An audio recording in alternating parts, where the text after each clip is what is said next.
মধ্যপ্রাচ্যের উত্তপ্ত মরুভূমিতে যুদ্ধের দামামা বাজছে। একদিকে আমেরিকার বিশাল রণতরী, অন্যদিকে ইরানের রহস্যময় ঘোস্ট বোট বা ভুতুড়ে নৌকা। কি ঘটছে সেখানে? কেন বলা হচ্ছে যে আমরা হয়তো তৃতীয় বিশ্বযুদ্ধের দোরগোড়ায় দাঁড়িয়ে আছি? লোহিত সাগরে মার্কিন রণতরী শক্তি প্রদর্শন নাকি যুদ্ধের প্রস্তুতি? গল্পটা শুরু হয় লোহিত সাগরের শান্ত জলরাশিতে। আমেরিকার একটি শক্তিশালী guided missile destroyer USS Delbert D black হঠাৎ করে ইসরায়েলের ইলাত শহরের কাছে আকাবা উপসাগরে নোঙর ফেলে। কাগজে কলমে একে পূর্ব পরিকল্পিত সফর বলা হলেও এর টাইমিং বা সময়টা লক্ষ্য করুন। বর্তমানে ইরান এবং ইসরায়েলের মধ্যে উত্তেজনা তুঙ্গে। এমন সময়ে আমেরিকার এই বিশাল রণতরীর উপস্থিতি আসলে একটি পরিষ্কার বার্তা। ওয়াশিংটন শান্তভাবে মধ্যপ্রাচ্যে তাদের সামরিক শক্তি কয়েক গুণ বাড়িয়ে দিয়েছে। ডোনাল্ড ট্রাম্প এখন হোয়াইট হাউসে এবং তিনি স্পষ্ট করে দিয়েছেন যে ইরানের পারমাণবিক স্বপ্ন রুখতে তিনি যে কোনো চরম পদক্ষেপ নিতে পারেন। ইরানের অপ্রতিসম যুদ্ধ এবং জুলফিকার ঘোস্ট বোট। এখন প্রশ্ন হলো, আমেরিকা কি একা শক্তিশালী? ইরানও কিন্তু হাত গুটিয়ে বসেনি। তারা জানে আমেরিকার টেকনোলজির সাথে সামনাসামনি লড়াই করা কঠিন, তাই তারা বেছে নিয়েছে অ্যাজিমেট্রিক ওয়ারফেয়ার বা অপ্রতিসম যুদ্ধ। ইরানের তুরুপের তাস হল জুলফিকার প্লাস ঘোস্ট বোট। এটি মাত্র 17 মিটার লম্বা একটি ছোট নৌকা। এর বিশেষত্ব কি? এটি রাডারকে ফাঁকি দিয়ে জলের নিচে আংশিক ডুবে চলতে পারে। এটি ঘন্টায় 40 নট গতিতে ছুটতে পারে। এটিতে দুটি শক্তিশালী টর্পেডো থাকে। ভাবুন তো, একটি বিশাল আমেরিকান রণতরী যার দাম বিলিয়ন ডলার, তাকে যদি একই ঝাঁকে ছোট ছোট দ্রুতগামী নৌকা চারপাশ থেকে ঘিরে ফেলে, একে বলা হয় সোয়ার্ম ট্যাকটিক্স। অনেকটা মৌমাছির মতো আক্রমণ করে এরা বড় বড় জাহাজকে নাজেহাল করে দিতে পারে। এছাড়া ইরান তাদের সেনাবাহিনীতে প্রায় 1000টি কমব্যাট ড্রোন যুক্ত করেছে, অর্থাৎ আকাশ এবং জল দুই দিক থেকেই তারা আমেরিকাকে চ্যালেঞ্জ জানাচ্ছে। হরমুজ প্রণালী বিশ্ব অর্থনীতির নাভি। কেন এই ছোট এলাকাটি এত গুরুত্বপূর্ণ? কারণ পৃথিবীর প্রায় 1/5 তেল এই হরমুজ প্রণালী দিয়ে পার হয়। এখানে যদি একবার যুদ্ধ শুরু হয়, তবে সারা বিশ্বে তেলের দাম আকাশ ছোঁয়া হয়ে যাবে, ভেঙে পড়বে সাপ্লাই চেইন। ডোনাল্ড ট্রাম্প এবং আমেরিকান ডিটারেন্স। আমেরিকার বর্তমান প্রশাসনের দাবি তারা আবার তাদের হারানো দাপট ফিরিয়ে আনছে। তাদের বক্তব্য হলো, আফগানিস্তান বা ইউক্রেনে যা হয়েছে তা ট্রাম্পের আমলে সম্ভব হতো না। তারা সম্প্রতি একটি অত্যন্ত গোপন এবং শক্তিশালী সামরিক অভিযান চালিয়েছে, যা সারা বিশ্বকে অবাক করে দিয়েছে। আমেরিকার বার্তা পরিষ্কার, যদি ইরান পারমাণবিক বোমা বানানোর চেষ্টা করে, তবে আমেরিকা সরাসরি হামলা চালাবে। তাহলে শেষ কথা কি? একদিকে আমেরিকার অত্যাধুনিক মিসাইল আর বিমানবাহী জাহাজ, অন্যদিকে ইরানের অদৃশ্য নৌকা আর ড্রোন। মধ্যপ্রাচ্যের পরিস্থিতি এখন একটা বারুদের স্তূপের মতো। একটি ছোট ভুল সিদ্ধান্ত পুরো পৃথিবীকে এক ভয়াবহ যুদ্ধের দিকে ঠেলে দিতে পারে।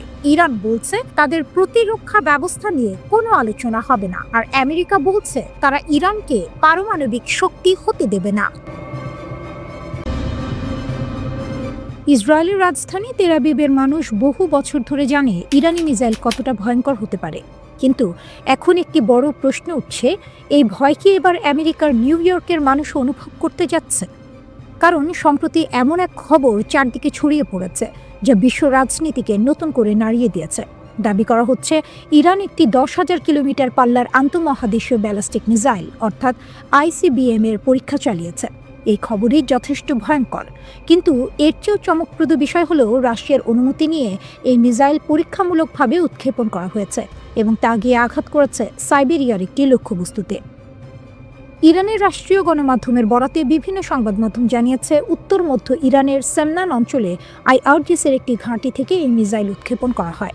রুশ অনুমোদনেই মিসাইলটি উত্তর দিকে ছোড়া হয় এবং নির্দিষ্ট লক্ষ্যবস্তুতে সফলভাবে আঘাত হানে বলে দাবি তেহরানের। এই পরীক্ষার পর ইরান দাবি করছে তাদের এই নতুন আন্তঃমহাদেশীয় ব্যালিস্টিক মিসাইল এখন আমেরিকার পূর্ব উপকূলে আঘাত হানতে সক্ষম, অর্থাৎ নিউ ইয়র্ক, ওয়াশিংটন ডিসি কিংবা বোস্টনের মতো শহরগুলো তাত্ত্বিকভাবে এখন এই মিসাইলের পাল্লার মধ্যে চলে এসেছে।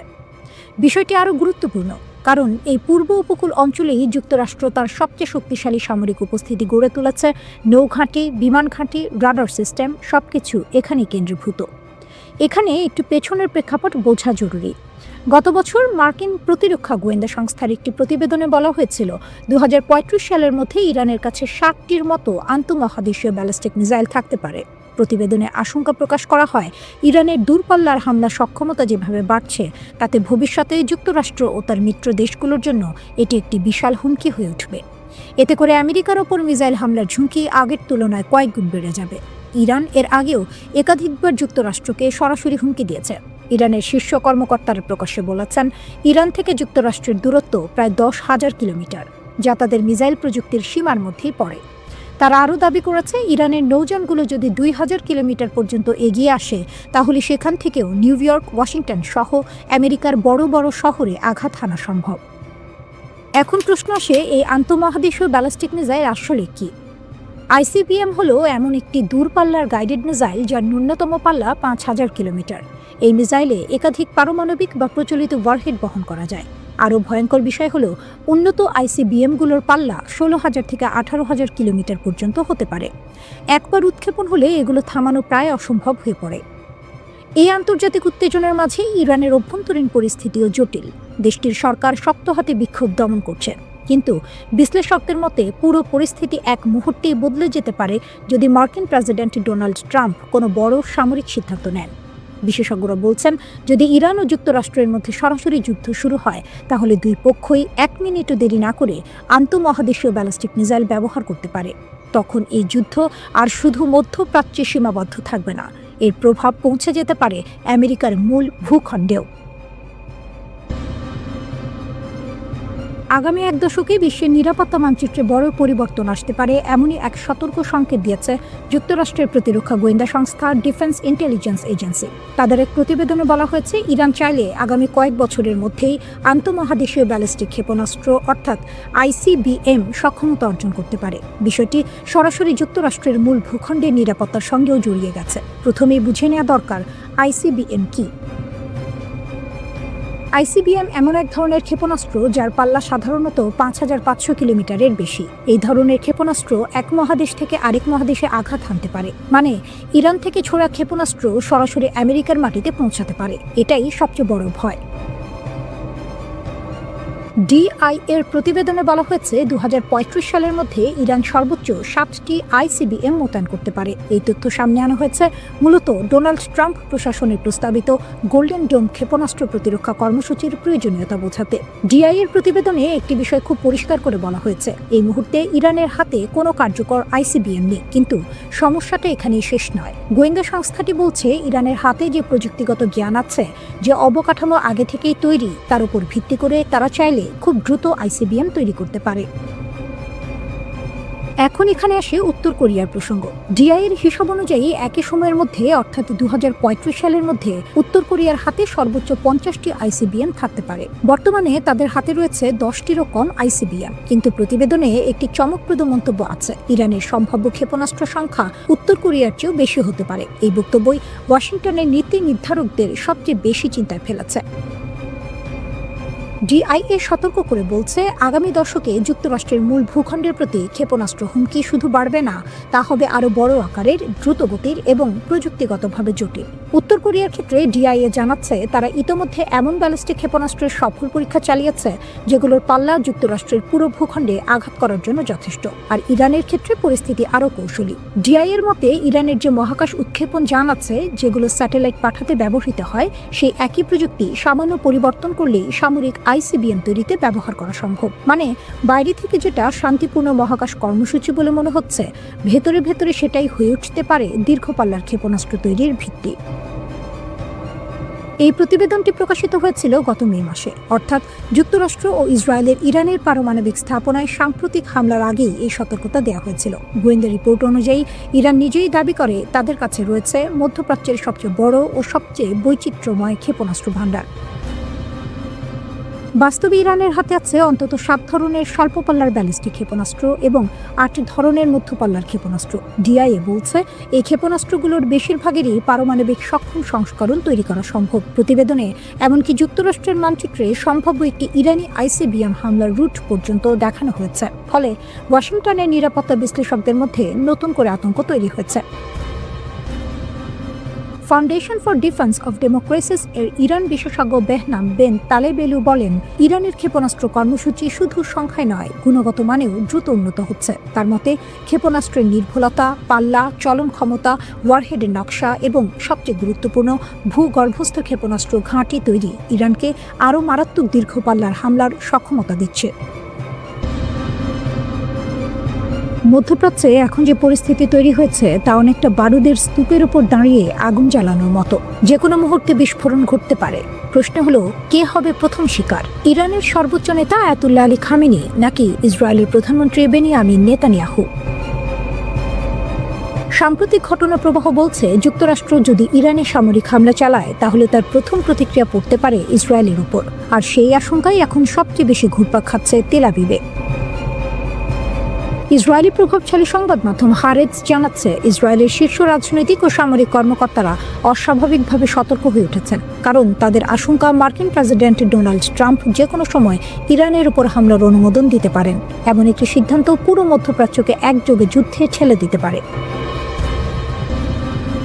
তবে এখানেই একটি গুরুত্বপূর্ণ বিষয় আছে। হারেটস বলছে, এখনো পর্যন্ত ওয়াশিংটন থেকে এমন কোনো স্পষ্ট সংকেত আসেনি যে হামলার সিদ্ধান্ত চূড়ান্ত। কিন্তু ট্রাম্পের সমস্যা হলো তিনি অত্যন্ত অনিশ্চিত। কখন কি সিদ্ধান্ত নেবেন সেটি তার ঘনিষ্ঠ সহযোগীরাও অনেক সময় জানেন না। আর এই অনিশ্চয়তাই ইসরায়েলকে সবচেয়ে বেশি ভয় পাইয়ে দিচ্ছে। এই কারণেই ইসরায়েল এখন ঘরোয়া প্রতিরক্ষা বা হোম ফ্রন্ট এবং সেনাবাহিনী দুই দিক থেকে সর্বোচ্চ প্রস্তুতি নিচ্ছে। ক্ষেপণাস্ত্র হামলা, ড্রোন আক্রমণ, সাইবার যুদ্ধ, সব ধরনের পরিস্থিতির জন্য পরিকল্পনা করা হচ্ছে। তবে ইসরায়েলি সেনাবাহিনীর ভেতরেই সবাই একমত নয় যে যুক্তরাষ্ট্র ইরানে হামলা চালালেই ইরান প্রথমে ইসরায়েলকে টার্গেট করবে। বিশ্লেষকদের মতে, যদি হামলাটি সীমিত ও স্বল্পমেয়াদী হয় তাহলে ইরান সরাসরি ইসরায়েলকে আঘাত নাও করতে পারে। কিন্তু যদি যুদ্ধ দীর্ঘ হয় বা খামেনির নেতৃত্ব সরাসরি হুমকির মুখে পড়ে তাহলে ইসরায়েল বড় লক্ষ্যবস্তু হয়ে উঠবে। নতুন করে আতঙ্ক ছড়িয়েছে ইরানের 10,000 কিলোমিটার পাল্লার ক্ষেপণাস্ত্র নিয়ে। ইরানি গণমাধ্যম দাবি করেছে তারা এমন একটি ব্যালিস্টিক ক্ষেপণাস্ত্র সফলভাবে পরীক্ষা করেছে। যদি এই দাবি সত্য হয় তাহলে শুধু ইসরায়েল নয়, যুক্তরাষ্ট্রের মূল ভূখণ্ডও ইরানের পাল্লার মধ্যে চলে আসবে। যদিও এই তথ্য এখনো স্বাধীনভাবে যাচাই হয়নি, তবুও এর কৌশলগত প্রভাব বিশাল। এর মধ্যেই ইরান আরও ভয়ঙ্কর একটি বার্তা দিয়েছে। ইরানের শীর্ষ সামরিক মুখপাত্র জেনারেল আবুল ফজল শেখারচি স্পষ্ট ভাষায় বলেছেন, যদি আয়াতুল্লাহ খামেনির ওপর হামলার চেষ্টা করা হয় তাহলে যুক্তরাষ্ট্র ও তার মিত্রদের জন্য ভয়াবহ পরিণতি অপেক্ষা করছে। তার ভাষায়, আমাদের নেতার দিকে যদি আক্রমণের হাত বাড়ানো হয়, আমরা শুধু সেই হাত কেটে ফেলব না, বরং পুরো অঞ্চলকে আগুনে পুড়িয়ে দেব। কোনো নিরাপদ আশ্রয় থাকবে না। এই বক্তব্য আসে এমন এক সময় যখন মার্কিন গণমাধ্যমে গুঞ্জন চলছে যুক্তরাষ্ট্র নাকি খামেনিকে সরানোর সম্ভাব্য পরিকল্পনা নিয়ে আলোচনা করছে। ট্রাম্প নিজেও পলিটিকোকে দেওয়া সাক্ষাৎকারে বলেছেন, ইরানের নতুন নেতৃত্ব খোঁজার সময় এসেছে, যা অনেকেই সরাসরি শাসন পরিবর্তনের ইঙ্গিত হিসেবে দেখছেন। এই উত্তেজনার মধ্যে ট্রাম্প নিজেও এক অদ্ভুত নিরাপত্তা ঘটনার মুখোমুখি হন। 19 থেকে 20 জানুয়ারির রাতে সুইজারল্যান্ড যাওয়ার পথে তার বিমান হঠাৎ যান্ত্রিক ত্রুটির কারণে বদলাতে হয়। ঘটনাটি তার নিরাপত্তা টিমকে চমকে দেয়। সেদিনই তিনি ইরানকে হুঁশিয়ারি দিয়ে বলেছিলেন, যদি কোনো হত্যা চক্রান্ত হয় তাহলে পুরো দেশ গুঁড়িয়ে দেওয়া হবে।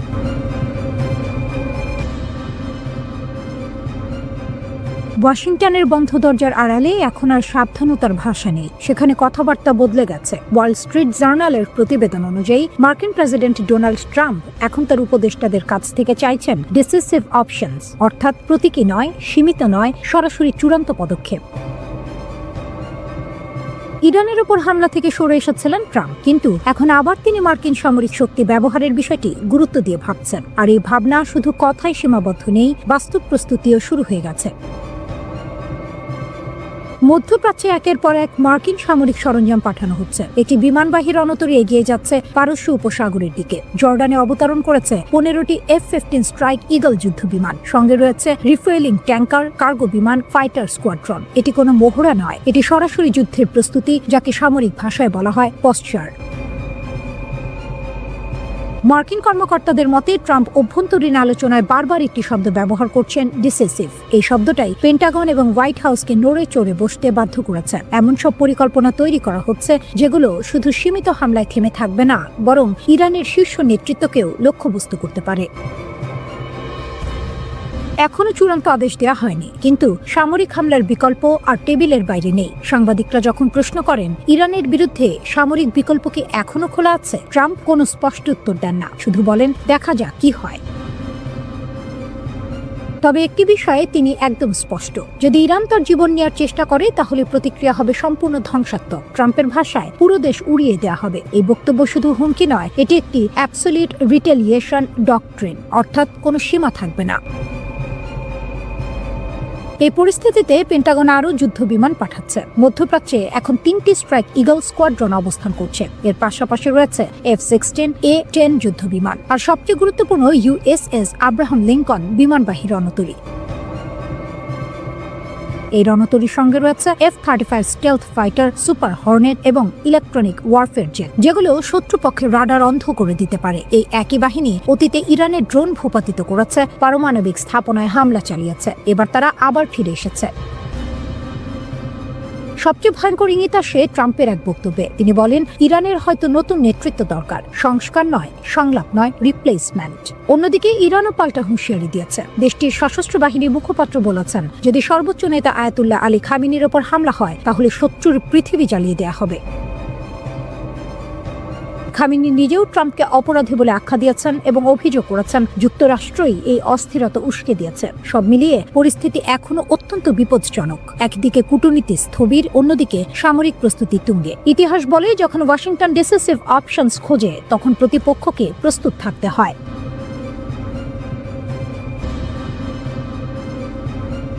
ইরানের পাশে রাশিয়া শক্ত ঢাল নাকি নীরব চাল? সামনে কি করবে যুক্তরাষ্ট্র ও ইসরায়েল? ইরানের চারপাশে চাপ বাড়ছে। যুক্তরাষ্ট্রের যুদ্ধ বিমানবাহী রণতরী এগিয়ে যাচ্ছে অঞ্চলের দিকে, আর ঠিক এই সময়েই ইরানের পাশে শক্ত ঢালের মতো দাঁড়িয়ে গেছে রাশিয়া। প্রশ্ন উঠছে, ইরানকে রক্ষা করতে ঠিক কি করেছে মস্কো, আর এর জবাবে যুক্তরাষ্ট্র ও ইসরায়েল কি করতে পারে? ইরান অভ্যন্তরীণ আন্দোলন, অর্থনৈতিক সংকট আর আন্তর্জাতিক চাপ সবকিছু একসঙ্গে মোকাবিলা করেছে। এই সুযোগেই মার্কিন প্রেসিডেন্ট ডোনাল্ড ট্রাম্প একাধিকবার ইরানের বিরুদ্ধে সামরিক হামলার হুমকি দিয়েছেন, কিন্তু হঠাৎ করেই সেই সিদ্ধান্ত আপাতত স্থগিত রাখা হয়েছে। এটা কি শান্তির ইঙ্গিত নাকি বড় ঝড় আসার আগের নিস্তব্ধতা? এই প্রশ্ন আরো জোরালো হয় যখন যুক্তরাষ্ট্র হঠাৎ করে কাতারে অবস্থিত তাদের সবচেয়ে গুরুত্বপূর্ণ সামরিক ঘাঁটি আল উদেইদ থেকে কিছু উচ্চ পর্যায়ের কর্মকর্তাকে সরিয়ে নেয়। এই সিদ্ধান্তের পরই ইরানে উত্তেজনা ছড়িয়ে পড়ে, কারণ দীর্ঘদিন ধরে ট্রাম্প প্রশাসন ইরানের বিরুদ্ধে সরাসরি সামরিক হামলার কথা বলে আসছিল। এদিকে সৌদি আরব, কাতার, মিশর সহ একাধিক উপসাগরীয় দেশ যুক্তরাষ্ট্রকে স্পষ্ট বার্তা দিয়েছে ইরানে হামলা হলে পুরো মধ্যপ্রাচ্য আগুনে জ্বলে উঠবে। শুধু তাই নয়, এর বড় ধাক্কা আসবে মার্কিন অর্থনীতিতেও। বিশ্লেষকদের মতে যুক্তরাষ্ট্র যদি ইরানে হামলা চালায় তাহলে তেহরান চুপ করে বসে থাকবে না। মধ্যপ্রাচ্যে থাকা মার্কিন সামরিক ঘাঁটিগুলোতে পাল্টা হামলা চালাতে পারে ইরান। পাশাপাশি বিশ্বের অন্যতম গুরুত্বপূর্ণ জ্বালানি রুট হরমুজ প্রণালী বন্ধ করে দেওয়ার ক্ষমতাও রয়েছে তাদের হাতে, যার প্রভাব পড়বে বিশ্ব জুড়ে তেলের বাজারে। এই উত্তেজনার মাঝেই প্রশ্ন ওঠে, ইরানের ভেতরের আন্দোলনের অবস্থা এখন কি? আন্তর্জাতিক সংবাদ মাধ্যমগুলো জানাচ্ছে ইরানে এখনো পুরোপুরি ইন্টারনেট চালু হয়নি, তবে সরকার বিরোধী আন্দোলনের তীব্রতা অনেকটাই কমে এসেছে। কারণ হিসেবে বলা হচ্ছে, সহিংস আন্দোলনকারীদের বিরুদ্ধে ইরানের আইন শৃঙ্খলা বাহিনী কঠোর ব্যবস্থা নিয়েছে। ব্যাপক গ্রেপ্তার আর নজরদারির ফলে আন্দোলনের গতি ধীরে ধীরে থেমে গেছে। এখানেই আসে রাশিয়ার ভূমিকা। ইউক্রেন যুদ্ধে ইরান যে ড্রোন ও অন্যান্য সহযোগিতা রাশিয়াকে দিয়েছিল সেই কথা ভুলে যাননি প্রেসিডেন্ট ভ্লাদিমির পুতিন। ইরান যখন নিজেই সংকটে পড়ে তখন নীরব না থেকে সাহায্যের হাত বাড়িয়ে দেয় মস্কো। আন্দোলনের সময় ইরান সরকার ইন্টারনেট বন্ধ করে দিলে ট্রাম্পের ঘনিষ্ঠ ব্যবসায়ী ইলন মাস্ক ঘোষণা দেন তিনি ইরানিদের জন্য বিনামূল্যে স্টারলিংক স্যাটেলাইট ইন্টারনেট চালু করবেন। উদ্দেশ্য ছিল আন্দোলনকারীদের যোগাযোগ সহজ করা, কিন্তু এই পরিকল্পনাও পুরোপুরি সফল হয়নি। খবর অনুযায়ী স্টারলিংক ঠেকাতে ইরান ব্যবহার করেছে রাশিয়ার দেয়া বিশেষ প্রযুক্তি। এক ধরনের জ্যামার ব্যবহার করে স্টারলিংকের আপলিংক ও ডাউনলিংক ট্রাফিকের প্রায় 80% ক্ষতিগ্রস্ত করা হয়। ফলে ইলন মাস্কের উদ্যোগ বড় বাধার মুখে পড়ে। শুধু প্রযুক্তিগত সহায়তাই নয়, কূটনৈতিকভাবেও ইরানের পাশে দাঁড়িয়েছে রাশিয়া। পুতিন প্রকাশ্যে জানিয়েছে তিনি ইরানের বিরুদ্ধে যে কোনো সামরিক আগ্রাসনের বিরোধী। একই সঙ্গে যুক্তরাষ্ট্র ও ইরানের উত্তেজনা কমাতে মধ্যস্থতাকারীর ভূমিকাও নিতে প্রস্তুত তিনি। সবচেয়ে গুরুত্বপূর্ণ বিষয় হলো রাশিয়া ও ইরানের মধ্যে থাকা কৌশলগত সামরিক ও অর্থনৈতিক চুক্তি। এই চুক্তির মাধ্যমে দীর্ঘমেয়াদে ইরানকে সহায়তা দেওয়ার প্রতিশ্রুতি দিয়েছে মস্কো। আয়াতুল্লাহ আলী খামেনির নেতৃত্বাধীন ইরানের সঙ্গ থেকে সরে আসার কোনো ইঙ্গিত এখনো দেননি পুতিন। সব মিলিয়ে বলা যায় রাশিয়া সরাসরি যুদ্ধে নামেনি, কিন্তু প্রযুক্তি, কূটনীতি ও কৌশলগত অবস্থান দিয়ে ইরানের জন্য এক ধরনের নীরব ঢাল তৈরি করেছে। একটি উত্তপ্ত আগ্নেয়গিরি, ভেতরে জমে আছে ক্ষোভ, অসন্তোষ আর রাগ। আর সেই আগুনে ঘি ঢালছে বিদেশি শক্তিগুলো, এমনটাই দাবি করছে ইরান সরকার। ইরানের সাম্প্রতিক যে আন্দোলন শুরু হয়েছে তা প্রথমে ছিল তুলনামূলক শান্তিপূর্ণ। মানুষ রাস্তায় নেমেছিল নিজেদের দাবি নিয়ে, কিন্তু সময় গড়ানোর সঙ্গে সঙ্গে সে আন্দোলন সহিংস রূপ নিতে শুরু করে। বিভিন্ন শহরে সরকারি ভবন, অবকাঠামো এবং নিরাপত্তা বাহিনীর ওপর হামলার ঘটনা ঘটে। ইরান সরকারের বক্তব্য পরিষ্কার, তাদের দাবি এই আন্দোলনকে কাজে লাগিয়ে দেশকে অস্থিতিশীল করার চেষ্টা করছে বিদেশি শত্রুরা, বিশেষ করে যুক্তরাষ্ট্র ও ইসরায়েল। ইরানের সর্বোচ্চ নেতা আয়াতুল্লাহ আলী খামেনি এই মুহূর্তে সবচেয়ে বড় চাপে আছেন। তিনি একজন কঠোর শাসক, এটা সত্য। তার শাসন ব্যবস্থায় ব্যক্তিকেন্দ্রিক ক্ষমতার প্রভাব প্রবল, কিন্তু একই সঙ্গে তিনি অভিজ্ঞ ও লড়াকু রাজনীতিবিদও। ইরানের বিপ্লব, যুদ্ধ, নিষেধাজ্ঞা সব ঝড় পেরিয়েই তিনি এখানে পৌঁছেছেন। এখন পুরো জনস্রোতের বিপরীতে দাঁড়িয়ে একাই লড়াই করছেন খামেনি। এই অবস্থায় বিক্ষোভ নিয়ন্ত্রণে নামানো হয়েছে বিশেষ নিরাপত্তা অভিযান। ইরানের আইনশৃঙ্খলা বাহিনী ফারাজা দাবি করেছে দক্ষিণাঞ্চলীয় বন্দর নগরী বুশেহর থেকে প্রায় ৬০০টি অস্ত্র উদ্ধার করা হয়েছে। এই অস্ত্রগুলো নাকি পাচার করা হচ্ছিল রাজধানী তেহরানে। ফারাজার মতে, যদি এসব অস্ত্র তেহরানে পৌঁছাতো তাহলে বড় ধরনের নগরযুদ্ধ এবং ভয়াবহ প্রাণহানি ঘটতে পারত। এই অভিযানে অন্তত ২ জন সন্ত্রাসীকে গ্রেপ্তার করা হয়েছে বলেও জানানো হয়। একই সঙ্গে ইরানের গোয়েন্দা সংস্থাগুলো আরও একটি গুরুতর দাবি করেছে। তারা বলছে একটি সশস্ত্র সন্ত্রাসী চক্রকে শনাক্ত ও ভেঙে দেওয়া হয়েছে, যারা সাধারণ মানুষ ও নিরাপত্তা বাহিনীর সদস্যদের হত্যা করার পরিকল্পনা করছিল। আধা সরকারি সংবাদ সংস্থা তাসনিম জানিয়েছে এই চক্রটি নাকি ইসরায়েলের গোয়েন্দা সংস্থা মোসাদ দ্বারা প্রশিক্ষিত ছিল। তাদের নগরযুদ্ধের বিশেষ প্রশিক্ষণ দেওয়া হয়েছিল। ইরানি গণমাধ্যমের দাবি অনুযায়ী এই সন্ত্রাসীরা সাম্প্রতিক বিক্ষোভকে ঢাল হিসেবে ব্যবহার করে রাজধানীর বিভিন্ন এলাকায় সশস্ত্র হামলা চালায়। তাদের হাতে ছিল AK-47 রাইফেল, শর্টগান এবং অন্যান্য আগ্নেয়াস্ত্র। নিরাপত্তা বাহিনীর প্রকাশিত ছবিতে দেখা যায় সন্ত্রাসীরা একে অপরের সঙ্গে যোগাযোগের জন্য স্যাটেলাইট ফোন ব্যবহার করছিল। ইরানের দাবি, এই অস্ত্র ও প্রযুক্তির মাধ্যমেই তারা সমন্বিত হামলা চালিয়ে পরিস্থিতি আরও ভয়াবহ করার চেষ্টা করেছিল। আরও গুরুতর অভিযোগ হলো এই চক্র নাকি সামরিক ও পুলিশ সদর দপ্তরে হামলা চালিয়ে সেখান থেকে অস্ত্র লুট করে এবং সেগুলো অন্য দাঙ্গাকারীদের মধ্যে বিতরণ করেছিল। উদ্দেশ্য ছিল একটাই, শহরের ভেতরে সহিংসতা নিয়ন্ত্রণের বাইরে নিয়ে যাওয়া। ইরান সরকার বরাবরই বলে আসছে এই অস্থিরতার পেছনে বিদেশি শক্তির হাত রয়েছে। তারা যুক্তরাষ্ট্র ও ইসরায়েলকে সরাসরি দায়ী করছে। এমনকি সাবেক মার্কিন পররাষ্ট্রমন্ত্রী মাইক পম্পেওর একটি সামাজিক যোগাযোগ মাধ্যমের পোস্টের কথাও তুলে ধরা হয়েছে, যেখানে ইরানের রাস্তায় বিক্ষোভকারীদের পাশে মোসাদ এজেন্টদের উপস্থিতির ইঙ্গিত দেওয়া হয়েছিল বলে দাবি করছে ইরানি পক্ষ। এছাড়াও ফার্সি ভাষায় প্রকাশিত কিছু অনলাইন বার্তায় বিক্ষোভকারীদের রাস্তায় নামার আহ্বান জানানো হয়েছিল, যেগুলো মোসাদের সঙ্গে যুক্ত বলে দাবি ইরানের। ইরানের বিপ্লবী গার্ডের জেনারেল মোহসিন রেজাই এক ভয়ঙ্কর হুমকি দিয়েছেন। তিনি সরাসরি মার্কিন প্রেসিডেন্ট ডোনাল্ড ট্রাম্পকে লক্ষ্য করে বলেছেন, ট্রাম্প বলেছেন তার হাত পিস্তলের ট্রিগারে, আমরা তার হাত এবং আঙুল কেটে ফেলব। প্রকাশ্যে তিনি এই হুমকি দিয়েছেন। জেনারেল রেজাই আরও বলেন, যদি যুক্তরাষ্ট্র হামলা চালায় ইরান তখন পর্যন্ত কোনো যুদ্ধবিরতি মেনে নেবে না যতক্ষণ না তার লক্ষ্য পূর্ণ হয়। তিনি স্পষ্ট করে বলেন, যদি যুদ্ধ এগোতে থাকে যুদ্ধবিরতি নিয়ে কোনো আলোচনা হবে না। ট্রাম্পকে সতর্ক করে তিনি যোগ করেছেন, আমরা যা সংযম এবং কৌশল দেখেছি আপনি তো উপেক্ষা করছেন, এখনই থামুন, পিছিয়ে যান, না হলে মধ্যপ্রাচ্যে আপনার কোনো ঘাঁটি নিরাপদ থাকবে না। এই হুমকির পর কিছুটা শিথিল হয়েছে উত্তেজনা। মধ্যপ্রাচ্যের উপসাগরীয় দেশগুলো সৌদি আরব, কাতার এবং ওমান যুক্তরাষ্ট্রের প্রেসিডেন্ট ট্রাম্পকে শান্ত থাকার পরামর্শ দিয়েছে। পাকিস্তানে নিযুক্ত ইরানের রাষ্ট্রদূত জানিয়েছেন, ট্রাম্প নিজে ইরানকে বলেছেন যে তার কোনো হামলার পরিকল্পনা নেই। তবে ইরান সরকার এই আশ্বাস পুরোপুরি বিশ্বাস করছে না, কারণ গত বছরের পারমাণবিক আলোচনা চলাকালীন যুক্তরাষ্ট্র ও ইসরায়েল ইরানে হামলা চালিয়েছিল। ইরান ইসরায়েলের নেতাদের মধ্যে যোগাযোগেও দেখা দিয়েছে নতুন পর্ব।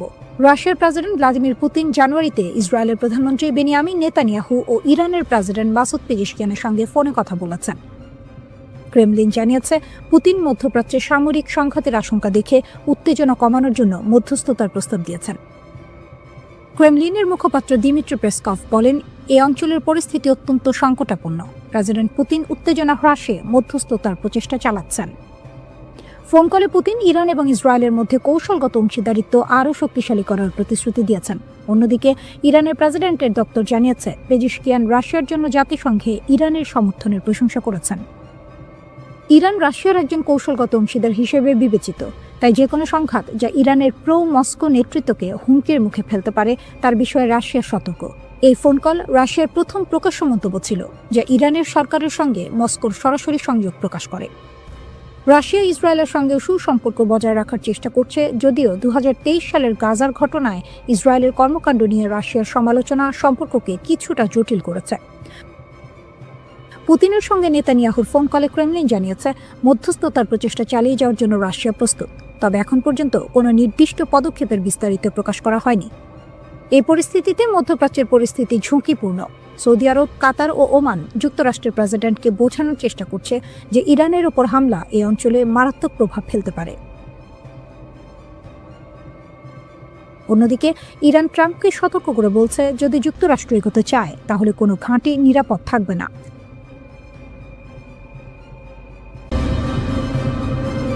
মধ্যপ্রাচ্য যেন বারুদের স্তূপ, একটু হাওয়া লাগলেই বিস্ফোরণ। ঠিক সেই মুহূর্তে এক আঞ্চলিক শক্তি স্পষ্ট করে লাইন টেনে দিল। সেই দেশটি হল তুরস্ক।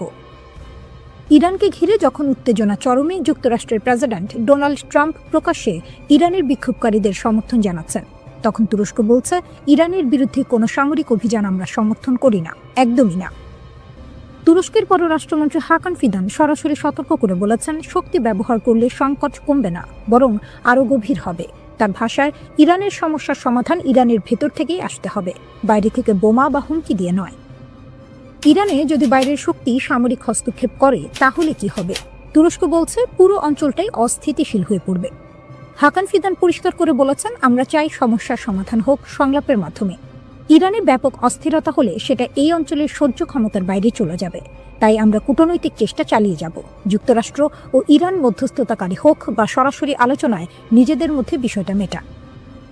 এই বক্তব্যটা খুব গুরুত্বপূর্ণ, কারণ তুরস্ক শুধু মুখে মুখে নয়, বাস্তব কূটনীতিতেও মধ্যস্থতার ভূমিকা নিতে চায়। অন্যদিকে তেহরানও চুপ নেই। ইরানের পররাষ্ট্রমন্ত্রী আব্বাস আরাকচি জাতিসংঘে চিঠি দিয়ে বলেছেন, ইরানের অভ্যন্তরীণ বিষয়ে যে কোনো বিদেশি হস্তক্ষেপ তারা প্রত্যাখ্যান করে। তার দাবি, শান্তিপূর্ণ বিক্ষোভকে বাইরে থেকে নাশকতার দিকে ঠেলে দেওয়া হচ্ছে। তিনি যুক্তরাষ্ট্রের মানবাধিকার বিষয়ক বক্তব্যেরও কড়া সমালোচনা করেছেন। ইরানের বার্তা স্পষ্ট, দেশের সার্বভৌমত্ব ও সীমান্ত রক্ষায় তারা কোনো ছাড় দেবে না। এই উত্তেজনার মধ্যেই আরেকটি নীরব কিন্তু গুরুত্বপূর্ণ ঘটনা ঘটেছে। একসময়ের চরম প্রতিদ্বন্দ্বী ইরান ও সৌদি আরব আঞ্চলিক নিরাপত্তা নিয়ে আলোচনা করছে। দুই দেশের পররাষ্ট্রমন্ত্রীদের বৈঠক ইঙ্গিত দিচ্ছে, মধ্যপ্রাচ্যের রাজনীতিতে নতুন সমীকরণ তৈরি হচ্ছে। চীন প্রকাশ্যে যুক্তরাষ্ট্রের সমালোচনা করেছে। বেজিং বলছে, কোনো দেশের অভ্যন্তরীণ বিষয়ে হস্তক্ষেপ আন্তর্জাতিক আইনের লঙ্ঘন। তাদের মতে, জাতিসংঘ সনদের ভিত্তিতে গড়া আন্তর্জাতিক আইনই বৈশ্বিক ব্যবস্থার মূল স্তম্ভ। শক্তিধর দেশগুলো যদি এই আইন মানতে ব্যর্থ হয়, তাহলে পৃথিবী আবার জঙ্গলের আইনে ফিরে যাবে। রাশিয়াও একই সুরে কথা বলছে। রুশ পররাষ্ট্রমন্ত্রী সের্গেই ল্যাভরভ বলেছেন, যুক্তরাষ্ট্র নিজেরাই যে আন্তর্জাতিক ব্যবস্থা গড়েছিল, এখন তারাই সেটাকে ভেঙে ফেলছে। তিনি স্পষ্ট করে জানিয়েছেন, ইরান ও রাশিয়ার সম্পর্ক কোনো তৃতীয় পক্ষ ভাঙতে পারবে না। বুশেহর পারমাণবিক বিদ্যুৎ কেন্দ্র থেকে শুরু করে উত্তর দক্ষিণ করিডোর, এই সহযোগিতা দীর্ঘমেয়াদী। এই মুহূর্তে তুরস্ক, চীন, রাশিয়া তিন দেশই বলছে, যুদ্ধ নয়, সংলাপই শেষ রাস্তা। কিন্তু ইতিহাস বলে, উত্তেজনার সময় সবচেয়ে কঠিন কাজটাই হলো শান্ত থাকা। এদিকে ইরানে হামলার হুমকির মধ্যে মধ্যপ্রাচ্যে বিমানবাহী রণতরী পাঠাচ্ছে যুক্তরাষ্ট্র। মার্কিন প্রতিরক্ষা দপ্তর পেন্টাগনের নির্দেশে বিমানবাহী রণতরী USS আব্রাহাম লিঙ্কন এবং এর সঙ্গে থাকা স্ট্রাইক গ্রুপ দক্ষিণ চীন সাগর থেকে মধ্যপ্রাচ্যের দিকে যাত্রা শুরু করেছে। যুক্তরাষ্ট্র এর সম্প্রচার মাধ্যম নিউজ নেশনের এক প্রতিবেদনে এই কথা বলা হয়েছে। ভেনেজুয়েলায় অভিযানের কারণে বর্তমানে মধ্যপ্রাচ্য বা ইউরোপে যুক্তরাষ্ট্রের বিমানবাহী কোনো রণতরী মোতায়েন নেই। এমন সময়ে যুক্তরাষ্ট্র মধ্যপ্রাচ্যে বিমানবাহী রণতরী পাঠাচ্ছে। ওয়াল স্ট্রিট জার্নালের প্রতিবেদনে বলা হয়েছে, বর্তমানে ক্যারিবীয় অঞ্চলে যুক্তরাষ্ট্রের 12টি যুদ্ধজাহাজ মোতায়েন করা হয়েছে, আর বর্তমানে মধ্যপ্রাচ্যে দেশটির যুদ্ধজাহাজ রয়েছে 6টি।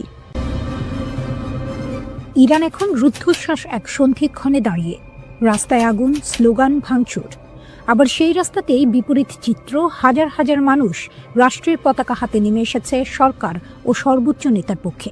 দেশ জুড়ে চলমান বিক্ষোভের মধ্যে ইরান কার্যত দুই ধারায় বিভক্ত। সরকারপন্থী সমাবেশে অংশ নেওয়া অনেকেই বলছেন তারা শুরুতে বিক্ষোভী ছিলেন, কিন্তু পরিস্থিতি যখন নিয়ন্ত্রণের বাইরে যেতে শুরু করে তখন তারা সরে দাঁড়ান। তাদের ভাষায় এটা আর প্রতিবাদ নেই, এটা বিশৃঙ্খলা। সেই বিশৃঙ্খলার মুখে তারা নিজেদের দায়িত্ব মনে করছেন দেশকে রক্ষা করা।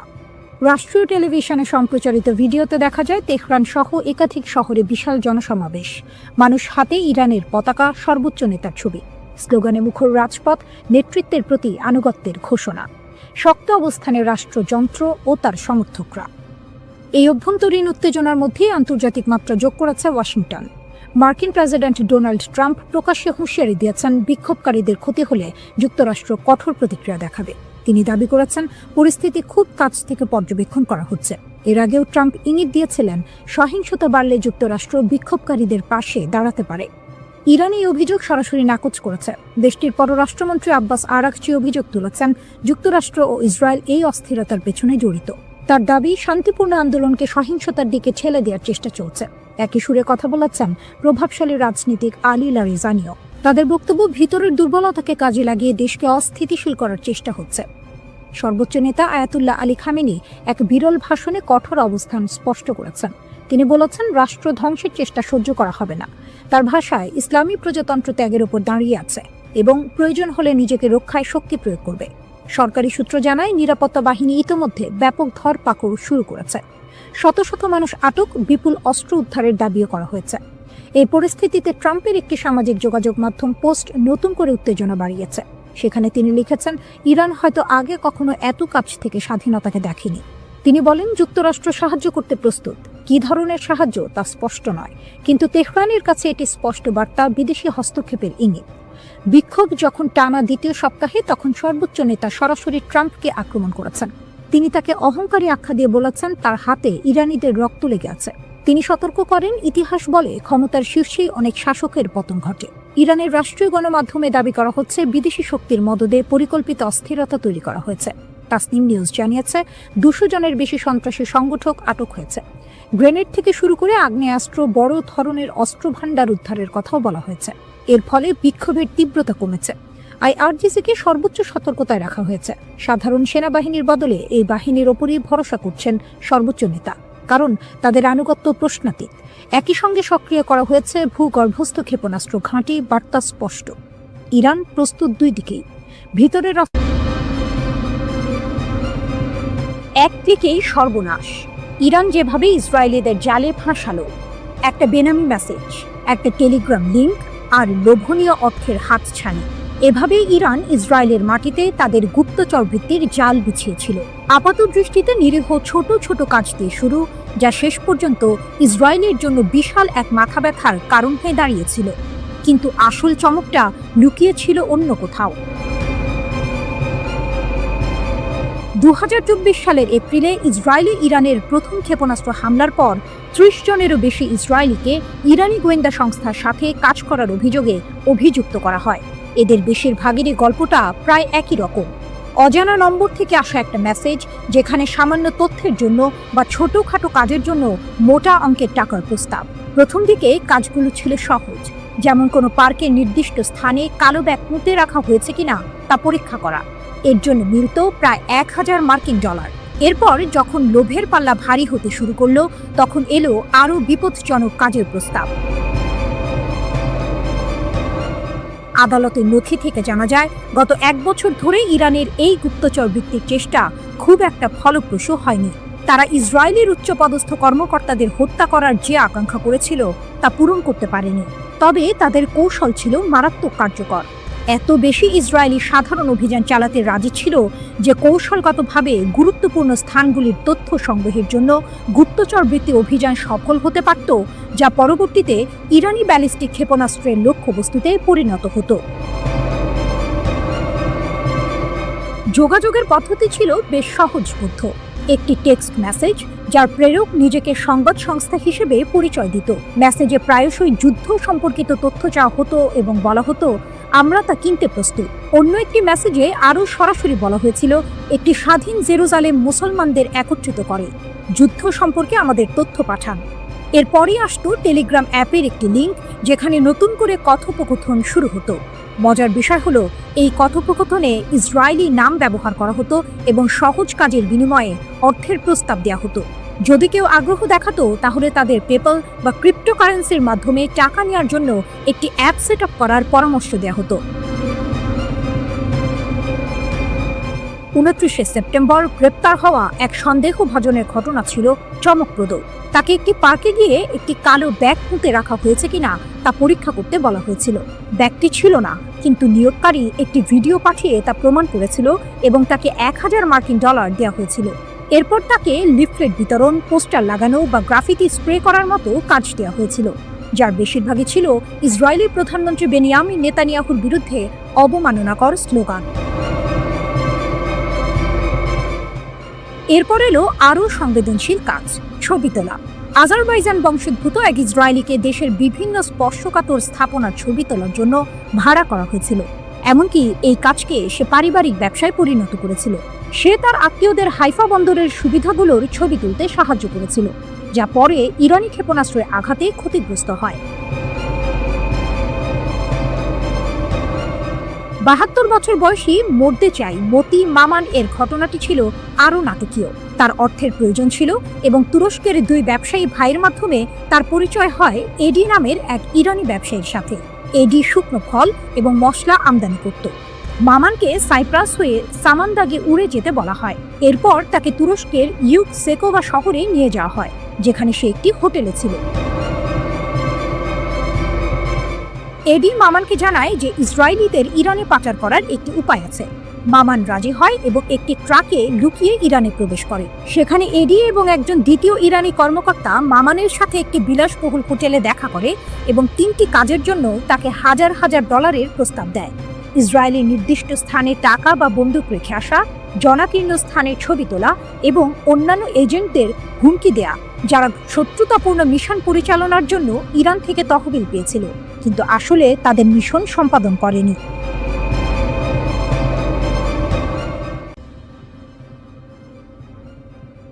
ইসরায়েলের সামরিক ঘাঁটিতে ইরানের ভয়াবহ আঘাত, স্যাটেলাইট তথ্যে চাঞ্চল্যকর মোড়। দীর্ঘ 12 দিনের সংঘাত শেষে ইসরায়েল দাবি করেছিল ইরানের ছোড়া প্রায় 84% ক্ষেপণাস্ত্রই প্রতিহত করা হয়েছে, কিন্তু স্যাটেলাইট চিত্র যেন ভিন্ন গল্প বলছে। টেলিগ্রামের এক প্রতিবেদন অনুযায়ী ওরেগন স্টেট ইউনিভার্সিটির গবেষকদের বিশ্লেষণ করা স্যাটেলাইট চিত্র থেকে জানা গেছে গত মাসে ইরান অন্তত 5টি ইসরায়েলি সামরিক স্থাপনায় সফলভাবে আঘাত হেনেছে। এর মধ্যে রয়েছে উত্তর, মধ্য ও দক্ষিণ ইসরায়েলের গুরুত্বপূর্ণ লক্ষ্যবস্তু, এমনকি একটি গোয়েন্দা তথ্য সংগ্রহ কেন্দ্র এবং একটি লজিস্টিক ঘাঁটিও।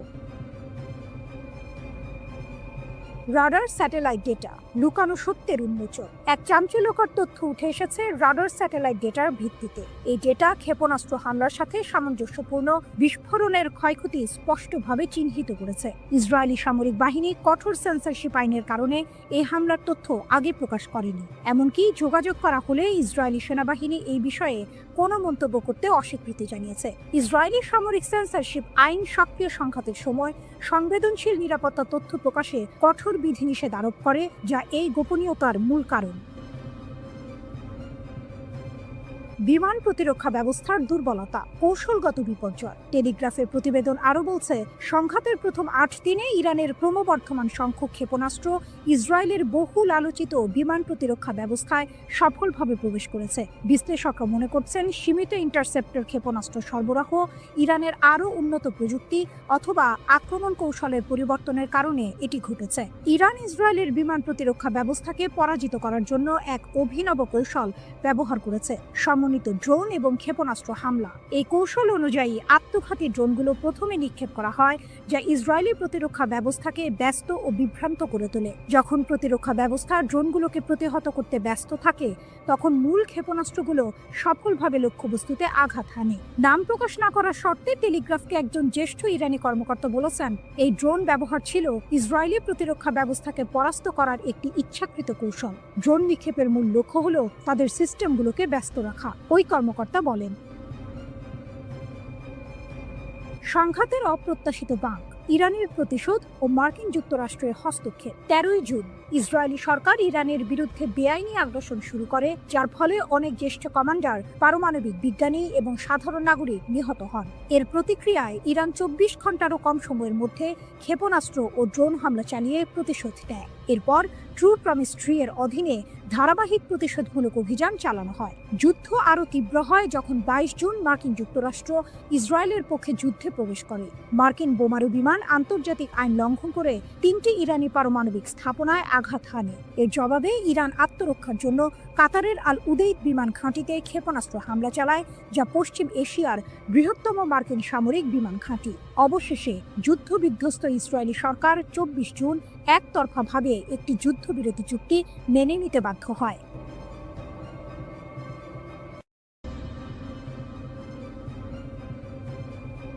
ভয়ঙ্কর এক সংবাদের শিরোনাম, কিন্তু তার ভেতরের কথা আরো গভীর। ইরান বলছে তারা এখনো কোনো ক্ষেপণাস্ত্রের শহরের দরজা খোলেনি। এর মানে কি? এর মানে হলো তাদের আসল আঘাত করার ক্ষমতা এখনো অব্যবহৃত। ইরানের নীরব সংকেত যে হামলা এখনো হয়নি। ইরান বরাবরই বলে আসছে তাদের সশস্ত্র বাহিনীর প্রতিটি পদক্ষেপ সুদূর প্রসারী পরিকল্পনার অংশ, তাৎক্ষণিক প্রতিশোধ নয়। যখন ইসরায়েলি দখলদারিত্ব যুদ্ধের শেষ দিনে ইরানের নিরাপত্তা কেন্দ্রগুলোতে হামলা চালায়, তখন বিশ্ব অবাক হয়েছিল ইরানের শান্ত প্রতিক্রিয়ায়। কিন্তু ইরানের এই আপাত নীরবতার পেছনে লুকিয়ে আছে এক গভীর কৌশল।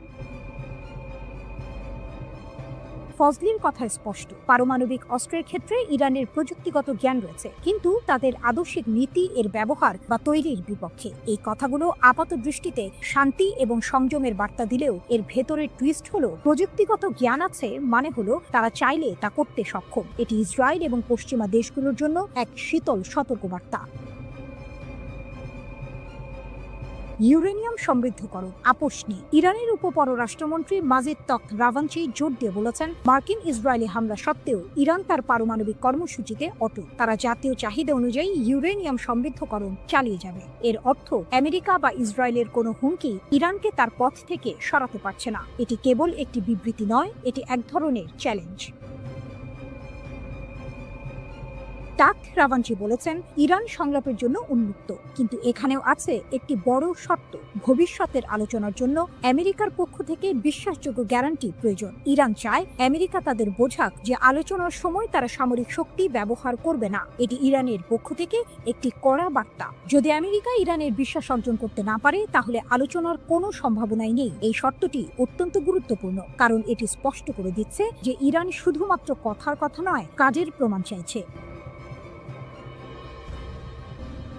আসল টুইস্ট হলো, ইরান যখন বলছে তারা এখনো কোনো ক্ষেপণাস্ত্র শহরের দরজা খোলেনি, তার মানে হলো তাদের প্রকৃত সামরিক সক্ষমতা এখনো অব্যবহৃত। তারা তাৎক্ষণিক প্রতিক্রিয়া দেখাচ্ছে না, কারণ তাদের পরিকল্পনা দীর্ঘমেয়াদী। তারা হয়তো এমন একদিনের জন্য অপেক্ষা করছে যখন তাদের আঘাত হবে অপ্রতিরোধ্য।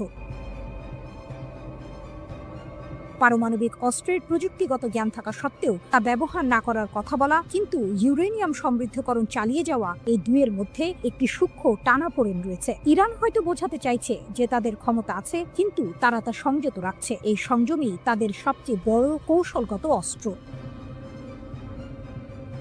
তারা সংলাপের জন্য উন্মুক্ত, কিন্তু শর্ত দিচ্ছে আমেরিকার বিশ্বাসযোগ্যতার উপর। এর মানে ইরান দুর্বল নয়, বরং তারা চাইছে শক্তিশালী অবস্থানের ভিত্তিতে আলোচনা করতে। আগামী দিনে এই পরিস্থিতি কোন দিকে মোড় নেয় তা দেখার জন্য বিশ্ব অধীর আগ্রহে অপেক্ষা করছে। ইরান বলছে ইসরায়েলের সাথে যুদ্ধে ব্যবহৃত ক্ষেপণাস্ত্র শক্তির মাত্র 1/4। ব্রিগেডিয়ার জেনারেল আলী ফজলি দাবি করেছেন, সেজ্জিল ক্ষেপণাস্ত্র ইসরায়েলকে অবাক করে দিয়েছিল। তিনি জানিয়েছেন, ইরান বছরের পর বছর ধরে শত্রুর সাথে যে কোনো সম্ভাব্য সংঘর্ষের জন্য প্রস্তুতি নিচ্ছে।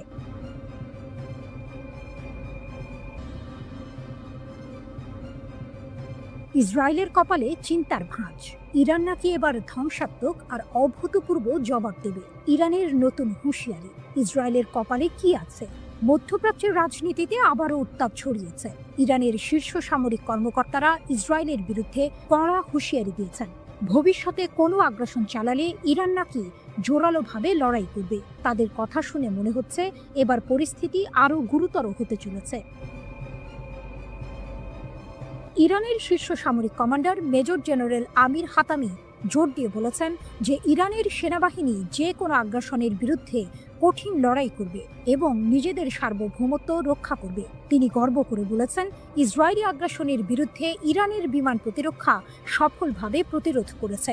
এমনকি তিনি দাবি করেছেন, ইরানি জনগণ এবং সশস্ত্র বাহিনী আক্রমণের মুখে ঐক্যবদ্ধ ছিল এবং তাদের লক্ষ্য থেকে কখনো পিছপা হয়নি। এই দাবি যদি সত্যি হয়, তাহলে ইসরায়েলের জন্য এটা একটা বড় দুশ্চিন্তার কারণ হতে পারে। ধ্বংসাত্মক ও অভূতপূর্ব প্রতিশোধের হুমকি। আইআরজিসি এর মুখপাত্র ব্রিগেডিয়ার জেনারেল আলী মোহাম্মদ নাইনি আরও এক ধাপ এগিয়ে সতর্ক করেছেন, ভবিষ্যতে যে কোনো হুমকির ক্ষেত্রে ইরান ধ্বংসাত্মক এবং অভূতপূর্ব প্রতিক্রিয়া জানাবে। তার মানে কি? এতদিন যা দেখেছি তা কিছুই নয়। ইরান কি সত্যি এমন কিছু করে দেখাবে যা বিশ্ব আগে কখনো দেখেনি? যুক্তরাষ্ট্রের হামলা যুদ্ধের গতি বদলেছে কি? এদিকে ইরানে যুক্তরাষ্ট্র ও ইসরায়েলের যৌথ আগ্রাসনের বহুমাত্রিকতা বিশ্লেষণে রুশ একাডেমি অফ সায়েন্সের ইনস্টিটিউট অব ওরিয়েন্টাল স্টাডিজের গবেষক লানা রাওয়ান্ডি ফাদাই বার্তা সংস্থা মেহেরের সঙ্গে বিস্তারিত কথা বলেছেন। রুশ বিশ্লেষকের মতে, পারমাণবিক স্থাপনায় মার্কিন হামলা ছিল মূলত সাজানো নাটক। পশ্চিমা মিডিয়ায় তা রীতিমতো ন্যায়কোচিতভাবে স্থাপিত হয়, তবে বাস্তবে এর সামরিক রাজনৈতিক প্রভাব তেমন ছিল না। এটি ছিল হয়তো একটি থিয়েট্রিক্যাল গ্র্যান্ড ফিনালে, যা সংঘাত গরম হয়ে ওঠার আগে একটি সুন্দর সমাপ্তি এনে দেয়। শেষ পর্যন্ত উভয় পক্ষ যুদ্ধবিরতিতে সম্মত হলো কেন? রাওয়ান্দি বলেন, হামলা পাল্টা হামলায় উভয় পক্ষই প্রচণ্ড ক্ষতিগ্রস্ত হচ্ছিল। ইসরায়েল মার্কিন সহায়তায় আকাশ প্রতিরক্ষা বজায় রাখলেও ইরানের ক্ষেপণাস্ত্র হামলা প্রতিহত করা যাচ্ছিল না। তাদের ক্ষেপণাস্ত্র ও সামরিক সরঞ্জামের ঘাটতি ক্রমেই স্পষ্ট হচ্ছিল। এর মাঝে ইরানের হরমুজ প্রণালী বন্ধের হুমকি ও ইয়েমেনি হুথিদের যুক্তরাষ্ট্রের বিরুদ্ধে চুক্তি বাতিল যুদ্ধকে আরও বিস্তৃত করে ফেলতে পারত। এই ঝুঁকি ট্রাম্প প্রশাসনকে একটি দ্রুত সমাপ্তি চাওয়ার দিকে ঠেলে দেয়। এছাড়া রাশিয়া, চীন, কাতার, তুরস্ক, আজারবাইজান সহ একাধিক দেশ কূটনৈতিক চাপ সৃষ্টি করে। ইরানের প্রতিশোধমূলক ক্ষেপণাস্ত্র হামলায় তেল আবিবের দক্ষিণে রিহোবেদ শহরে ইসরায়েলের বিখ্যাত সামরিক সংশ্লিষ্ট গবেষণাগার বাইসমান ইনস্টিটিউট অফ সায়েন্স পুরোপুরি ধ্বংস হয়ে গেছে। ইরানের সরকারি টেলিভিশন চ্যানেল প্রেস টিভির এক প্রতিবেদনে এর বিস্তারিত তুলে ধরা হয়েছে। এতে বলা হয়েছে, সামরিক শিল্প কমপ্লেক্সের সঙ্গে নিবিড়ভাবে যুক্ত ইসরায়েলি শাসন ব্যবস্থার বৈজ্ঞানিক ও সামরিক গবেষণার মূল ভিত্তি হিসেবে গড়ে ওঠা এই প্রতিষ্ঠানটি এখন কার্যত অচল ও বিধ্বস্ত। ইসরায়েলি সংবাদ মাধ্যমের তথ্য অনুসারে ইরানের সুনির্দিষ্ট এই হামলাকে ভুল করে আক্রমণ হিসেবে দেখা হচ্ছে না, বরং এর লক্ষ্য ছিল পদার্থবিদ্যা, বায়োটেকনোলজি ও কৃত্রিম বুদ্ধিমত্তা সহ সামরিক গবেষণার গুরুত্বপূর্ণ এই কেন্দ্রটিকে গুঁড়িয়ে দেয়া।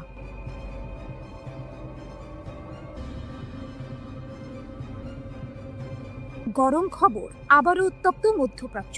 ইসরায়েল যদি ফের কোনো ভুল করে, তাহলে নাকি আরও কঠিন থাপ্পড় খাবে, এমনটাই হুমকি দিলেন ইরানের শীর্ষ জেনারেল আব্দুর রহিম মুসাভি। শুনে মনে হচ্ছে এবার বুঝি আর ছোটখাটো হুমকি নয়, আসল যুদ্ধের দামামা বাজছে। লেবাননের একটি টিভি চ্যানেলে দেওয়া সাক্ষাৎকারে ইরানের সশস্ত্র বাহিনীর প্রধান major general Abdur Rahim Musavi সরাসরি হুমকি দিয়েছেন ইসরায়েলকে। তার কথা পরিষ্কার, গত মাসে ইসরায়েল আর আমেরিকার হামলার জবাবে ইরান নাকি তাদের সব শক্তি ব্যবহার করেনি, অর্থাৎ যা হয়েছে তা নাকি ছিল শুধু ট্রেলার। যদি ইসরায়েল আবার একই ভুল করে, তাহলে ইরান জাতি আর তাদের সেনাবাহিনী নাকি ইসরায়েলকে আরও কঠিন থাপ্পড় দেবে। 13 জুন ইসরায়েল বিনা প্ররোচনায় ইরানের উপর হামলা চালায়। সেই হামলায় সামরিক কমান্ডার থেকে শুরু করে পরমাণু বিজ্ঞানী, এমনকি সাধারণ মানুষও মারা যান। এর এক সপ্তাহ পর যুক্তরাষ্ট্র যুদ্ধে নেমে পড়ে। আন্তর্জাতিক আইন, জাতিসংঘ সনদ সবকিছু তোয়াক্কা না করে তারা ইরানের 3টি পরমাণু স্থাপনায় বোমা হামলা চালায়। যখন ইসরায়েল আর যুক্তরাষ্ট্র হামলা চালাচ্ছে, তখন কি ইরান চুপচাপ বসেছিল? মোটেও না। প্রতিশোধ হিসেবে ইরানের সশস্ত্র বাহিনী ইসরায়েলের দখলে থাকা কৌশলগত স্থাপনাগুলোতে আঘাত হানে। এখানেই শেষ নয়, পশ্চিম এশিয়ার সবচেয়ে বড় মার্কিন সামরিক ঘাঁটি কাতারের আল উদেইদ মার্কিন ঘাঁটিকেও তারা টার্গেট করে। এটা শুনে নিশ্চয়ই অনেকেই অবাক হচ্ছেন। ইরান এতদিন ধরে শুধু হুমকি দিয়ে আসছিল, কিন্তু এবার তারা সরাসরি পাল্টা হামলা চালিয়েছে। 24 জুন ইরান সফলভাবে প্রতিশোধমূলক অভিযান চালিয়ে ইসরায়েল এবং যুক্তরাষ্ট্রের হামলা বন্ধ করতে সক্ষম হয়। শীর্ষ জেনারেলের দাবি, ইসরায়েল নাকি যুদ্ধবিরতির জন্য অনুরোধ করতে বাধ্য হয়েছিল, যাতে তারা নিজেদের গুছিয়ে নিতে পারে। এই তথ্য যদি সত্যি হয়, তাহলে পরিস্থিতি কিন্তু আরো ঘোলাটে, কারণ এতদিন আমরা যা জেনে এসেছিলাম তার চেয়ে আসল চিত্রটি হয়তো আরো ভিন্ন। যুক্তরাষ্ট্রের প্রত্যক্ষ সমর্থনেই মূলত ইরানে হামলা চালায় যুদ্ধবাজ ইসরায়েল। তবে পরের দিকে এই আগ্রাসন প্রবল প্রতিরোধের মুখে পড়ে এবং শেষ পর্যন্ত আন্তর্জাতিক কূটনীতির মাধ্যমে একটি যুদ্ধবিরতিতে পৌঁছায়।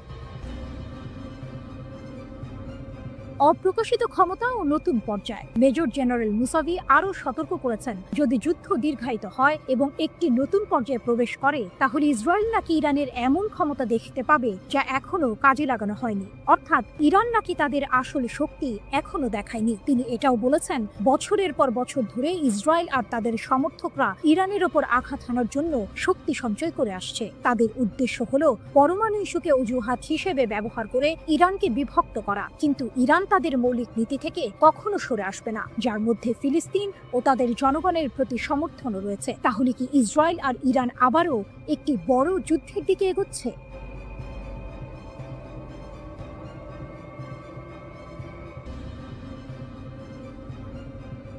ইরান স্পষ্ট জানিয়ে দিয়েছে, ইসরায়েলের সঙ্গে তাদের পরবর্তী সংঘাত হবে চূড়ান্ত সংঘর্ষ। রাশিয়ার সংবাদ মাধ্যম আরটিকে দেয়া এক সাক্ষাৎকারে ইরানের একটি সূত্র এই তথ্য নিশ্চিত করেছে। এই ঘোষণা মধ্যপ্রাচ্যে নতুন করে উত্তেজনার পারদ চড়িয়ে দিয়েছে, কারণ ইরান বিশ্বাস করে তারা এখন ইসরায়েলের দুর্বলতা সম্পর্কে ওয়াকিবহাল এবং তাদের হাতে এমন উন্নত ক্ষেপণাস্ত্র রয়েছে যা ইসরায়েলের আকাশ প্রতিরক্ষা ব্যবস্থাকে সহজেই ভেদ করতে পারে। গত 13 জুন ইসরায়েল ইরানের ওপর হামলা চালায়। ইহুদিবাদী দেশটির দাবি ছিল, তেহরান পারমাণবিক বোমা তৈরির শেষ পর্যায়ে পৌঁছে গেছে। এই হামলায় ইরানের পারমাণবিক ও সামরিক স্থাপনাগুলো ক্ষতিগ্রস্ত হয়, শত শত মানুষ এবং পারমাণবিক কর্মসূচির সঙ্গে জড়িত বেশ কয়েকজন উচ্চ পদস্থ সামরিক কর্মকর্তা ও বিজ্ঞানী নিহত হন। এরপর 22 জুন যুক্তরাষ্ট্র ইরানের 3টি পারমাণবিক স্থাপনায় হামলা চালায়, যার মধ্যে ছিল নাতাঞ্জ ও ফোর্দোর ইউরেনিয়াম সমৃদ্ধকরণ কেন্দ্র। তেহরান অবশ্য বরাবরই সামরিক উদ্দেশ্যে পারমাণবিক কর্মসূচি পরিচালনার অভিযোগ অস্বীকার করে আসছে। পাল্টা জবাব হিসেবে ইরান কামিকাজে ড্রোন ও ক্ষেপণাস্ত্র হামলা চালায়, যা সরাসরি ইসরায়েল ও কাতারে অবস্থিত যুক্তরাষ্ট্রের আল উদেইদ বিমান ঘাঁটিতে আঘাত হানে। 12 দিনব্যাপী এই সংঘাত শেষ হয় যুক্তরাষ্ট্রের মধ্যস্থতায় হওয়া এক যুদ্ধবিরতির মাধ্যমে, যা এখনও কার্যকর রয়েছে। ইসরায়েলের দুর্বলতা উন্মোচিত। আরটিকে দেয়া মন্তব্যে তেহরানের সূত্রটি জানায়, সাম্প্রতিক উত্তেজনার সময় ইরান ইসরায়েলি শাসনের দুর্বলতা শনাক্ত করতে পেরেছে। এটি একটি চাঞ্চল্যকর দাবি যা ইসরায়েলের প্রতিরক্ষা সক্ষমতা নিয়ে প্রশ্ন তুলেছে। সূত্রটি আরও দাবি করে যে ইরানের কাছে এখনও নতুন প্রজন্মের হাজার হাজার ক্ষেপণাস্ত্র রয়েছে এবং যুদ্ধ শুরু হলে প্রতিদিন অন্তত কয়েকশো ক্ষেপণাস্ত্র ইসরায়েলের দিকে ছোঁড়া হবে। যদি এই দাবি সত্য হয়, তাহলে ইসরায়েলের আকাশ প্রতিরক্ষা ব্যবস্থার জন্য এটি এক বিশাল চ্যালেঞ্জ হবে। এমনকি উন্নত আয়রন ডোমও এত সংখ্যক ক্ষেপণাস্ত্র মোকাবিলায় কতটা সফল হবে তা নিয়ে সন্দেহ থেকেই যায়। এই সংঘাতের জন্য ইরান শুধু সামরিকভাবেই প্রস্তুত নয়, বরং অভ্যন্তরীণ সমর্থনও পাচ্ছে বলে দাবি করা হয়েছে। সূত্রটি জানায়, দেশের জনগণ এবং প্রবাসী ইরানিদের কাছ থেকে সরকার অভূতপূর্ব সামাজিক সমর্থন পাচ্ছে। এটি নিঃসন্দেহে তেহরানের আত্মবিশ্বাস বাড়াচ্ছে। যদিও ইরান জানে যে যে কোনো সংঘাতে যুক্তরাষ্ট্র ইসরায়েলের পাশে দাঁড়াবে, তবুও তেহরান এই চ্যালেঞ্জ মোকাবিলা করতে প্রস্তুত বলেও উল্লেখ করা হয়েছে। খামেনির দাবি ও ট্রাম্পের হুঁশিয়ারি। ইরানের সর্বোচ্চ নেতা আয়াতুল্লাহ আলী খামেনি তার সামরিক জবাবের বিষয়ে বলেন, ইসরায়েলি রাষ্ট্র কার্যত ধ্বংসপ্রাপ্ত ও নিষ্ক্রিয় হয়ে পড়েছিল। তার মতে, যুক্তরাষ্ট্রের হস্তক্ষেপ না হলে ইহুদিবাদী শাসন পুরোপুরি ধ্বংস হয়ে যেত। এটি ইরানের পক্ষ থেকে একটি বড় সড় দাবি, যা ইসরায়েলের সামরিক সক্ষমতা নিয়ে গুরুতর প্রশ্ন তৈরি করে। অন্যদিকে যুক্তরাষ্ট্রের প্রেসিডেন্ট ডোনাল্ড ট্রাম্প হুঁশিয়ারি দিয়ে বলেছেন, তেহরান যদি পারমাণবিক কর্মসূচি চালিয়ে যায় বলে যুক্তরাষ্ট্র বিশ্বাস করে তাহলে আরও হামলা চালানো হবে। ইসরায়েলের প্রধানমন্ত্রী বেনিয়ামিন নেতানিয়াহু ইরানের বিরুদ্ধে আরও হামলার সম্ভাবনা উড়িয়ে দেননি।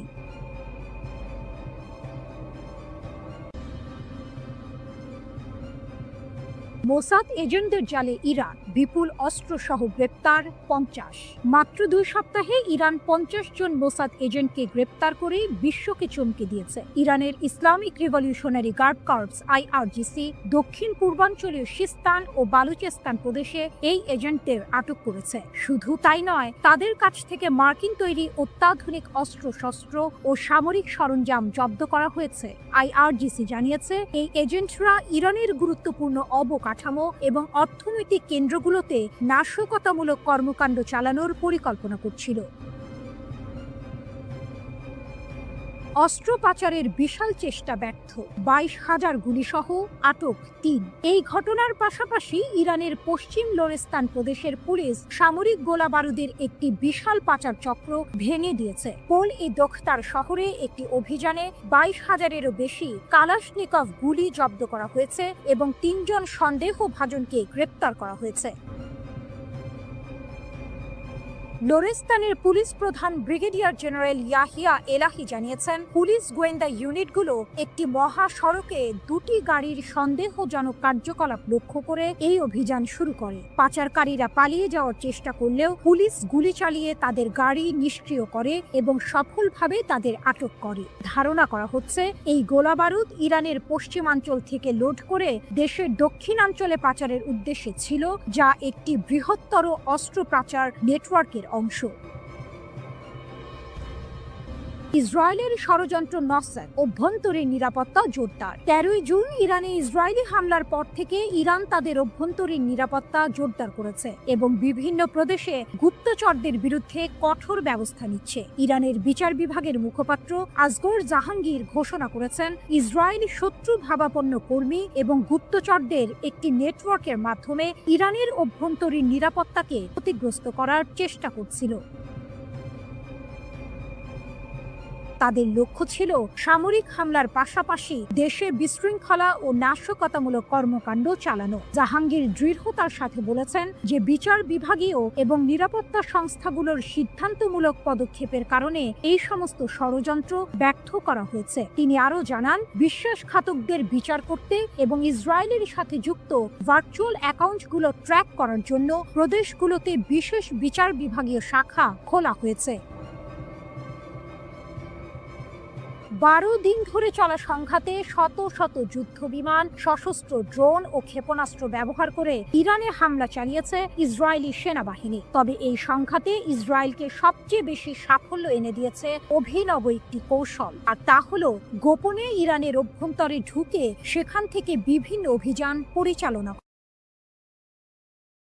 স্থিরতা ও বাইরের চাপ মোকাবিলায়।